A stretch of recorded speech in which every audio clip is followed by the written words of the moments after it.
How to only see friends post on Instagram in chronological order. Hi everyone, this is Kate here and welcome back to the channel, and on today's video I will guide you how you could only see your friends post on Instagram. So without further delay, let's get started.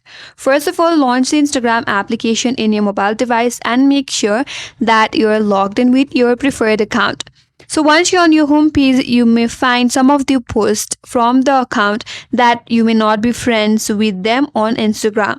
So in that case, if you will only like to view your friends post, then navigate to the top left corner, tap on this Instagram logo. From this drop down, you have to select the first option, following. Now under this following piece, you could only find the post from the friends on your Instagram, not from the account that you do not follow or you are not friend with them. So that's it. That's how you could only see friends post on Instagram in the chronological order.